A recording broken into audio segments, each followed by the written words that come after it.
A bank robbery barricade in Arlington, a deadly shooting outside a funeral in Washington, D.C.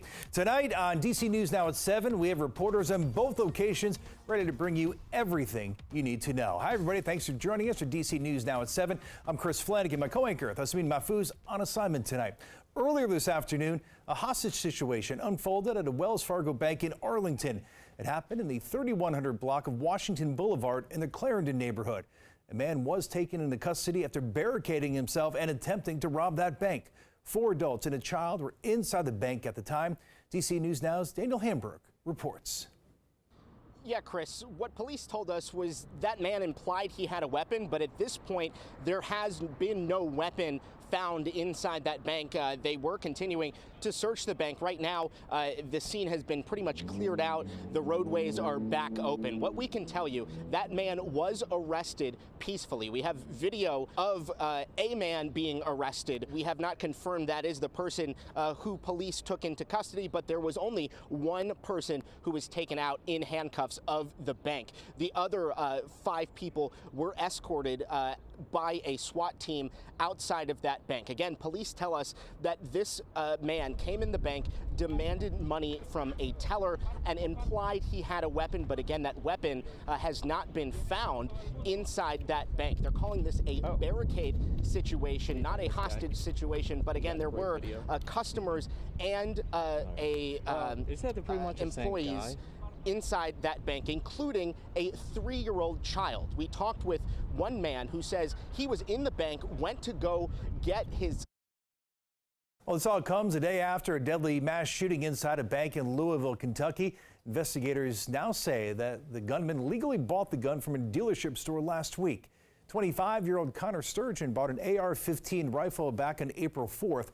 Louisville police say Sturgeon then used it to kill 5 people and wound 8 others at the Old National Bank before he was killed in a shootout with police. Investigators have also searched Sturgeon's home and removed several items. We have to take action now. We need short-term action to end this gun violence epidemic now, so fewer people die on our streets and in our banks and in our schools and in our churches. This is about preventing tragedies. And a vigil for the victims, we're told, is set for tomorrow. Well, meanwhile, developing now at 7, police are piecing together a shooting that happened in broad daylight in Northeast D.C. It happened outside a funeral. The shooting left 1 person dead, 3 others injured. It happened outside the funeral home where services are being held for a homicide victim killed last month. Our Leonard N. Fleming covered the news conference with D.C. Police Chief Robert Contee today about the shooting. He reports it's yet another brazen shooting in the district. That's right. It was a brazen attack that happened in an area that has seen its share of violence and shootings. As for the chief, he still doesn't have very many answers. They were in the block. There was a funeral, and we have people who were shot here. We haven't identified a gunman, but it appears that the individuals who were standing in the block were targeted for some reason. This was D.C. Police Chief Robert Contee describing yet another shooting just after noon in the 4000 block of Benning in front of Stewart Funeral Home. The website for the funeral home listed a funeral service for Stefan Lamont Carroll that began at 11 a.m. His murder in late March hasn't been solved. It was a brazen daylight attack that happened within eyesight of a police officer. 1 man is dead and 3 other people were sent to area hospitals with non-life-threatening injuries. I think that speaks to the brazenness of some of the people that we see commit violent acts in our communities. It's the reason why I will keep saying what I have to say about violent criminals. So far, Contee says there doesn't seem to be a connection to the shooting in an area that has seen 11 homicides in 2 years, according to police statistics. Contee says the family did ask for police presence at the services. Obviously, their loved one died as a result of gun violence, so I think it's prudent to that there could be some reasonable fear there for anyone. You don't know who killed your loved one.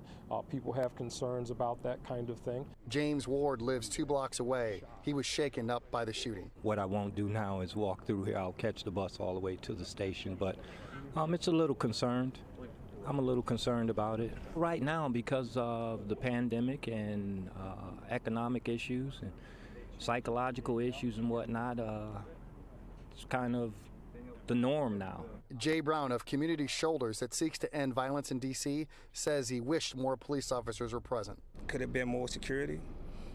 Possibly would have stopped it. Been as though it was a police officer, police car down the street. Probably not. Police are still trying to figure out what happened with this shooting, but Chief Conti said he doesn't see an immediate connection to the funeral held in this funeral home behind me. Reporting from Northeast D.C., Leonard N. Fleming, D.C. News Now, back to you. Hi, good evening, everyone, and good to see you on this sun-filled Tuesday. As we go into the rest of the evening, hey, we're talking clear skies for the district. Our western communities out towards Winchester, the Mountain State region, we do have a few clouds and that are going to start to stream in here. We do have a very weak disturbance. You can see a live look out towards Reagan right now. The winds, they are picking up out of the south and east, and so we're going to watch that flow about 15 to 20 miles per hour for the rest of the evening, and really start to surge up as we go into tomorrow as well. High temperatures this afternoon. We didn't see any 80s, but got very close back into the upper 70s for Frederick, Maryland. Good evening, Martinsburg, middle 70s. And then the farther west you went, temperatures cooled off just a little bit in Annapolis. That bay breeze is impacting your area, upper 60s. Kind of regional view across all of the East Coast into the Ohio Valley. Temps are well above average for this time of year, except for our friends in Buffalo. That's where that cold front is sweeping through currently, and so some cooler air is going to be in place. Tonight, dinner plans. Let's be outside walking our four-legged friends under mostly clear to partly cloudy skies. Pretty uneventful weather week. We're talking a lot of sunshine, but our next threat for rain is going into the weekend. We'll look at that coming up. All right, Janessa, thanks. Sounds good. All new tonight, Virginia Congresswoman Jennifer Wexton announced she's been diagnosed with Parkinson's disease. She posted the announcement in an online video this morning, saying if there's one thing Democrats and Republicans agree on, it's that Parkinson's disease sucks. Wexton represents Virginia's 10th congressional district. The district covers a large part of northern Virginia, including Manassas, Loudoun County, Fauquier County, and parts of Fairfax and Prince William counties. The congressman announced the diagnosis on World Parkinson's Day. She said she's doing well, but also described the physical challenges that come with the disease. The diagnosis of PD is often misunderstood, so I'd like to tell you what it actually is. PD is a movement disorder. It starts in the brain and affects people's bodies in different ways. Over the past 2 months, it has primarily affected my speech and how my mouth moves. You may notice I speak more quickly now. It has also affected how I walk and keep my balance. But Parkinson's is not an untreatable disease, a cognitive impairment, or a death sentence. So please, you're welcome to empathize, but don't feel sorry for me. And I want to use my platform to be a voice for those struggling with Parkinson's, and to help bring greater resources to the search for a cure. Just come forward today on World Parkinson's Day because I want to bring about as much good from this diagnosis as I can. And I look forward to doing just that here in Congress. Others who have battled Parkinson's include Michael J. Fox, Attorney General Janet Reno, Muhammad Ali.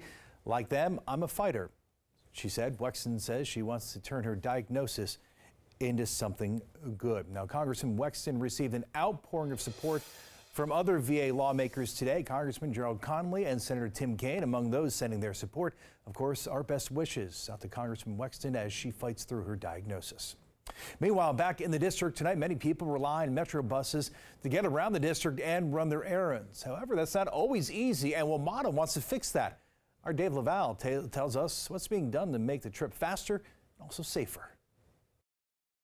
We see them all around the district, those red lanes like the one behind me that are clearly marked for buses. Unfortunately, many people park in them, thereby creating a safety hazard. But starting this fall, it's going to cost you some big bucks if you do park in a bus lane. I get around. Ronald Times rides Metro buses pretty often. He waits for his ride next to the Columbia Heights Metro station. Getting on the bus is not always easy. Buses often take a slight detour because they can't reach the bus stop. People park their cars in the red bus lane that is clearly marked. I think it's inconvenient for people. Blocking up, where you get on the bus at. Metro and the D.C. Department of Transportation are about to crack down on those who park in the lane. 140 automated cameras will be installed on buses later this summer. They will record the car and the license plate of the violator. That person will receive a warning. However, starting in the fall, no more warnings. The driver will be fined $200. Their transportation or back and forth getting on and off the bus, I think it'd be kind of like a great idea. 14th Street in Columbia Heights is one of the first 31 routes to test the new equipment. Metro says right now its buses average just under 10 miles per hour district-wide because of blocked bus stops. That speed would nearly double by clearing the bus lanes, thereby improving service.